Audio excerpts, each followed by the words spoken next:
Ok, je vous retrouve aujourd'hui, coucou, pour la deuxième partie de la vidéo qui est plus longue que prévu, donc je trouve ça intéressant de la séparer.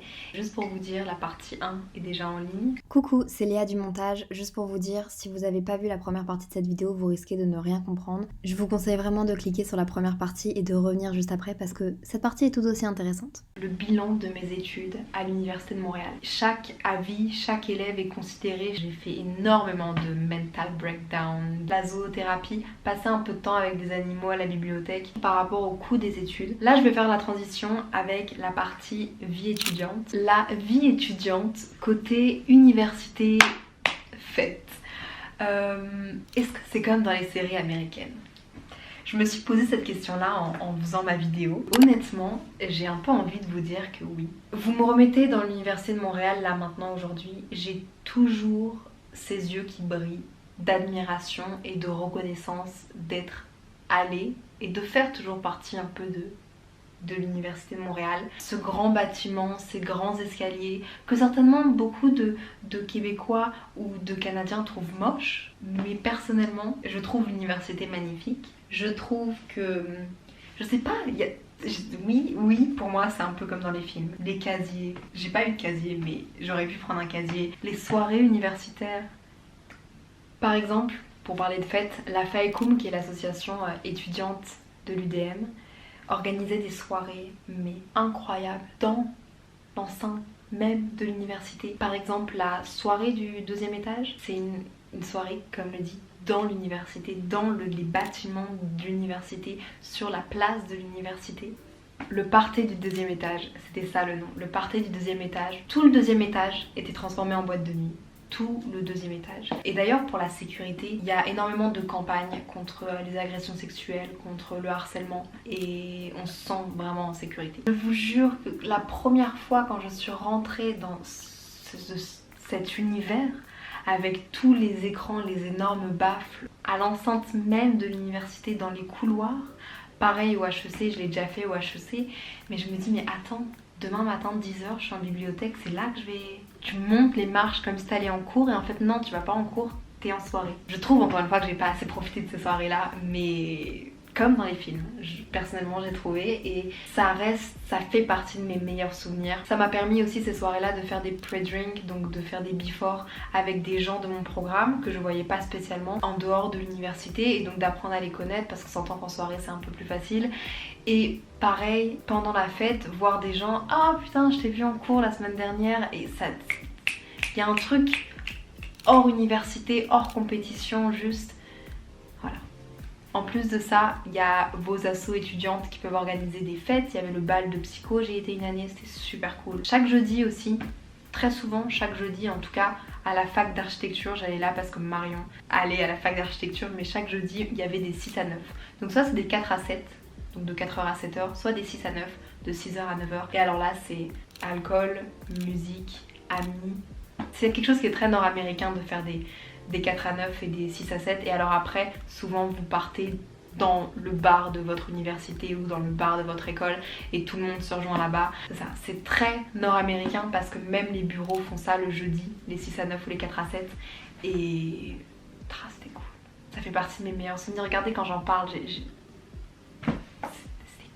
il y a aussi ce truc de quand tu vas en cours, personnellement je pouvais pas m'empêcher de prendre mon cup de café, d'aller le remplir. Et alors il y a des stands soit de beaux cafés étudiants qui sont très bien de les encourager, mais mon petit péché mignon c'était d'aller au café Van qui est dans l'université de Montréal, il y a plusieurs comptoirs. C'est un peu le Starbucks mais de ici. Et donc le café Van vous pouvez genre vous servir des grands trucs à genre 1$ et café noisette avec du lait. Pour moi c'est comme dans les films. Quand j'y pense en tout cas, peut-être que sur le moment même, ok je le vivais pas comme ça parce que j'étais vraiment dans le truc, mais quand j'y pense, j'ai des étoiles plein les yeux et pour moi c'est comme dans les films. Presque, mais... Et ce qui est encore mieux, c'est quand vous rencontrez des gens à des soirées d'autres universités qui vous invitent à leur soirée université, même si on n'a pas trop le droit, mais je trouve ça cool parce que ça permet aussi d'expérimenter d'autres trucs. Moi j'avais des amis qui étaient au HEC et donc du coup je faisais les soirées là-bas, je faisais les 4 à 7 là-bas. Les vibes sont différentes mais c'était cool, c'était un peu le moment de la semaine. Voilà. J'ai quand même un regret avec tout ça. au niveau de l'université, c'est de ne pas m'être investie assez dans la vie étudiante, de pas avoir fait partie d'assaut, etc., etc. Je me suis posé la question en écrivant cette vidéo, c'est peut-être parce que je me sentais pas légitime vu que j'étais étudiante internationale, mais en même temps je suis persuadée qu'on m'a tendu des perches et que je les ai juste pas prises. Je saurais pas vous dire pourquoi. Si c'était à refaire, je pense que j'essaierais encore une fois de trouver du temps pour m'investir parce qu'au niveau de la vie sociale, c'est super important et au niveau de l'épanouissement aussi. Je pense qu'on se sent moins seul, on se sent entouré, on a des gens à qui parler, on a d'autres projets à côté de juste étudier. Parce que ça a été un peu mon problème pendant mes études. Heureusement j'avais les réseaux sociaux et donc je faisais quelque chose d'autre, mais c'était très difficile de faire les deux et en plus de ça d'avoir une vie sociale et en plus de ça de rencontrer de nouvelles personnes. Prendrait peut-être un peu plus de temps de ce côté-là, mais j'ai pas de regrets. Vous voyez, je suis très épanouie, très heureuse de ce que j'ai vécu à l'Université de Montréal. Et puis finalement, au niveau de la vie étudiante, la relâche, les vacances. Ce qui est bien avec le Québec, c'est que c'est très proche des États-Unis. Et donc j'ai eu la chance d'aller passer plusieurs week-ends à New York. Premièrement pour rejoindre une amie de Bruxelles qui était là-bas. Et puis j'ai embarqué, je sais pas si vous vous souvenez, Simon Herc. J'ai ensuite amené Gab à New York une fois quand elle est venue me rendre visite à Montréal. Ma meilleure amie quand elle est venue me rendre visite à Montréal, pareil, je lui ai fait une surprise, j'ai emmené à New York. Avec Gab on a été à Chicago. C'est très facile en fait pendant la relâche d'aller au Mexique, de juste partir, d'aller au Guatemala, d'aller dans les régions plus chaudes parce qu'au final à Montréal il fait froid la moitié de l'année et les gens partent souvent dans le sud. Pas en ce moment les gars, je vous demande pas de partir en ce moment parce que ne le faites pas. Si on met la situation actuelle entre parenthèses, il y a énormément de possibilités de partir à l'étranger, aux États-Unis, visiter des nouvelles régions. Mais je vous conseille, si vous pouvez, d'avoir votre permis quand vous arrivez au Québec parce que vous pourrez vous faire des cool road trips avec vos amis. Que personnellement je n'ai pas, donc je ne peux pas faire des road trips par moi-même et voilà. Ensuite, mon bilan au niveau de ma vie sociale à Montréal, je vous ai donné un peu des spoils à droite à gauche, mais c'est très facile. Premièrement, de rencontrer des gens au Québec. Les gens sont très avenants. Les gens vont vous demander si vous avez besoin d'aide, vous demander comment vous allez. Quand vous allez au supermarché, le caissier ou la caissière va vous dire « Salut, comment tu vas? T'as passé une bonne journée ?» La personne qui conduit le bus va vous dire « Comment tu vas? Bonjour ». Les gens en général sont très friendly. Le taux de criminalité est bas au Québec et donc c'est même une ville qui est très safe pour sortir. En tant que femme, je peux avoir des anecdotes là-dessus, mais par exemple dans le bus, il y a marqué que vous pouvez demander au bus qui s'arrête entre deux arrêts si vous vous sentez pas en sécurité. Quand je suis arrivée à Montréal, et là j'appuie dessus, je me suis vraiment dit, je ne veux pas être amie avec des Français ou des Belges. Dans ma tête, c'était non. J'avais pas envie de faire partie de cette secte de Français ou de Belges à Montréal. Je rigole en disant ça parce que c'est pas vraiment vrai. Je pense que j'ai un bon équilibre, mais en règle générale, je comprends pourquoi les gens vont plus vers les gens du pays dont ils viennent. Comment expliquer? Je ne veux blesser personne et j'espère que je vais pas du tout offusquer les Québécois, etc., etc. Je me suis rendu compte en fait que les Québécois sont très faciles d'accès. Vous êtes très facile d'accès et c'est génial parce que vous êtes hyper avenant, hyper gentil, etc., etc. Mais je me suis rendu compte aussi que c'était très difficile de maintenir des contacts. Genre, tu vas rencontrer un Québécois, une Québécoise en soirée, vous allez cliquer, toute la soirée vous allez parler ensemble, ça va être génial, mais faut pas attendre à ce que la personne te recontacte demain matin pour avoir de tes nouvelles ou simplement pour ressortir le soir même. C'est très rarement comme ça la mentalité ici et en même temps je comprends et quand je parle de remise en question c'est ça parce que je me suis à un moment donné retrouvée à rencontrer plein de gens et au final je me suis demandé mais est-ce que ces personnes sont vraiment mes amies parce que j'ai pas de nouvelles de ces personnes. Je me suis dit mais Léa, t'es étudiante internationale. Ils ne savent même pas combien de temps est-ce que tu restes. Tu viens de débarquer dans leur vie. Eux, ils vivent là depuis toujours. Ils ont déjà leurs amis proches. T'es qui pour arriver dans la vie de quelqu'un et genre devenir super proche avec cette personne? Ça m'a fait énormément de mal. Honnêtement, j'en ai pleuré plusieurs fois. Je me suis vraiment beaucoup remise en question et je me suis même dit mais est-ce que du coup ma vie est ici? Est-ce que c'est mieux si je rentre? Etc. etc. Et c'est pour ça aussi que je me suis fait amie avec finalement des Français et des Belges parce que la mentalité est différente et il y a aussi ce truc de on n'a pas de famille ici, on n'a pas d'amis, on vient d'arriver, on se recrée une famille alors que les Québécois l'ont déjà. J'espère que j'ai blessé personne, mais tout ce que je veux vous dire c'est que c'est possible évidemment de rencontrer des Québécois, de devenir super amis, mais je peux comprendre aussi qu'ils ont peut-être pas envie de faire rentrer une personne dans leur vie qu'ils vont peut-être voir sortir dans un an ou simplement ils ont déjà leurs amis puis ils n'ont pas besoin d'une nouvelle meilleure amie. Voilà. Mais j'ai quand même rencontré des personnes formidables. Je me suis bougé le cul pour le faire. J'ai pris mes couilles en main. Par exemple, une fois j'ai vu une vidéo YouTube d'une fille qui s'appelait Lucie Réaume. Je suis tombée dessus par hasard et c'est une vidéo qui disait qu'elle faisait des conférences sur l'influence. Je me suis dit ok, si je veux rencontrer des gens qui ont les mêmes centres d'intérêt que moi, c'est-à-dire les réseaux sociaux, vu que j'étais déjà sur Instagram depuis très longtemps et j'en vivais pas, mais c'était mon job étudiant on va dire, et j'ai acheté une place pour cette conférence là. Je leur ai pas parlé et il s'avère que 2 semaines plus tard, il y a c'était des créateurs de contenu qui avaient fait un call pour venir dans un bar et je m'étais dit ok, pareil Léa, ça pourrait être cool, vas-y. Je me suis ramenée et en fait là j'ai retrouvé Cindy qui était la deuxième personne qui faisait la conférence avec Lucie. Alors là on s'est liés d'amitié et j'ai rencontré aussi Ludovic qui m'a introduit aux autres. J'ai rencontré Greg et en fait je me suis créé une gang d'amis qui sont maintenant mes amis et je sais qui sont mes amis, à quelle échelle, mais j'ai vraiment rencontré des personnes super qui m'ont après ouvert des portes sur des soirées, des moments, sur des anniversaires, sur juste des amitiés en règle générale. Je sais que je peux compter sur eux, je sais qu'ils peuvent compter sur moi. J'espère en tout cas qu'ils le savent et j'espère que je peux compter sur eux. En plus de ça, vous allez peut-être me dire mais Léa, pourquoi est-ce que tu t'es pas fait amie avec des étudiants internationaux de neurosciences cognitives? En fait, en neurosciences cognitives, c'est un petit programme et je pense que par année, il y a 35 étudiants internationaux. Mais les étudiants internationaux, c'est autant des gens qui viennent du Japon, des États-Unis, autre part du Canada. Donc au final, j'ai pas vraiment rencontré ces personnes. Puis on n'avait pas les mêmes cours, on n'avait pas choisi les mêmes cours.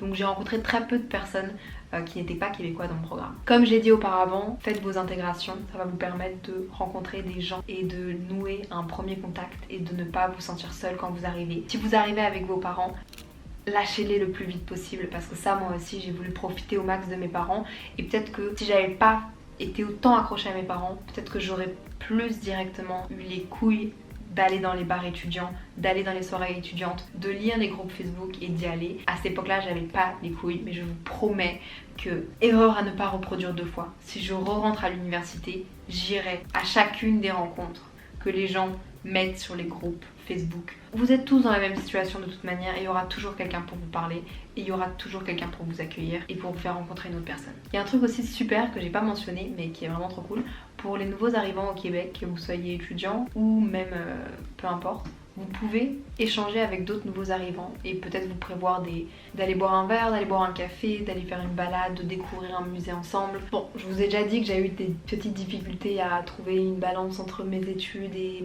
ma vie sociale. Il y a aussi quelque chose qui a été très difficile et que j'entends très peu parler en fait, la double vie qu'on mène quand on vient en tant qu'étudiante au Québec. Parce que mine de rien, on quitte toute une vie. Personnellement, elle était à Bruxelles, mais vos amis sont toujours là-bas.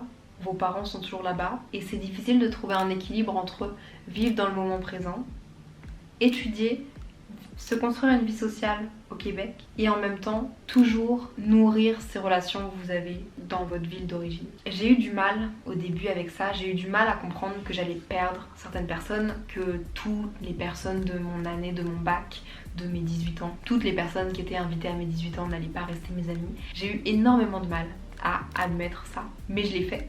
Et c'est un deuil à faire. Et honnêtement, c'est une phrase bateau, hein, mais les meilleurs restent. Avec ma meilleure amie, on n'a pas besoin de se parler tous les jours, on n'a pas besoin de se parler toutes les 2 semaines.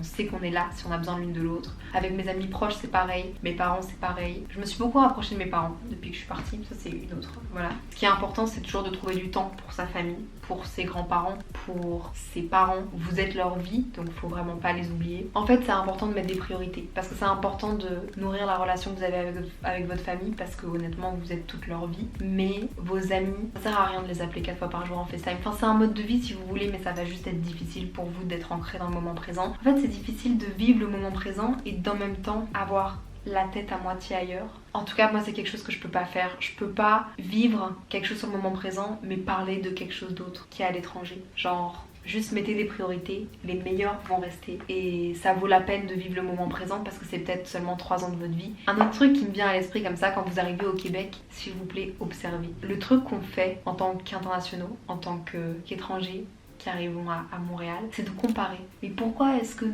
mais pourquoi est-ce que ah mais moi c'est pas comme ça, ah mais moi non. Et je sais que j'ai été cette fille.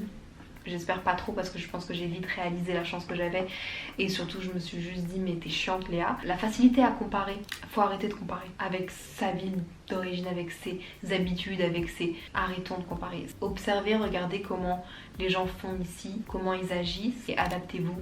Parce que c'est ce qui va faire que vous allez aussi pouvoir rencontrer des gens, vous sentir bien. Si vous mettez un écart tout le temps, ça ça va pas le faire. En majorité c'est que du positif, hein, vous le voyez, mais je préfère le préciser. Et puis finalement, dernière partie, le froid. Ça va être très bref, très précis.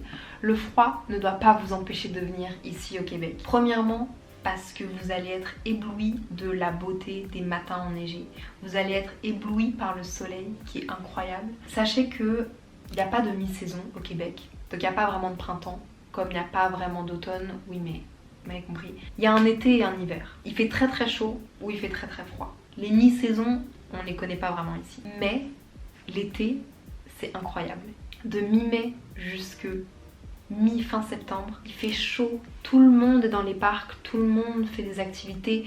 En règle générale, il y a des grands festivals, il y a des trucs à travers tout le Québec, c'est incroyable, c'est la belle vie. Il fait tellement chaud que vous allez finir par vous en plaindre. Par contre, l'hiver, il fait très froid, mais les gens savent tellement qu'il fait froid qu'ils sont bien équipés. Il y a des souterrains, il y a des métros, tout peut se faire en dessous. Vous n'avez pas besoin de sortir vraiment dans la rue. Vous avez des damas, vous avez des collants.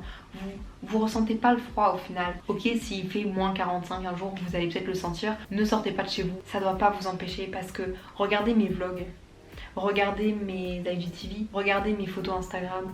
Est-ce que j'ai l'air de souffrir du froid? Je vous jure que non. C'est le dernier des trucs qui doit vous empêcher de venir à Montréal. Le froid, on le ressent pas de la même manière. En Europe, un -4, c'est horrible. Ici, un -4, c'est presque l'été, les gars. Le froid est juste plus sec, il pique, mais il n'est pas dérangeant comme en Europe où il va être humide, de mon point de vue. Voilà, j'espère que j'aurais pu vous aider. Cette vidéo, je sais pas si je l'aurais fait en 2 parties finalement ou non, mais j'espère qu'elle vous aura fait plaisir. Je suis sûre qu'elle va aider énormément de personnes à passer le cap. Si vous avez des questions, n'hésitez pas à le dire en commentaire. Mes DM sont ouverts, les commentaires sont ouverts. Entraînons-nous surtout. Moi je vous fais plein de gros bisous. Prenez soin de vous et dites-moi si vous sautez le pas ou pas. Bye!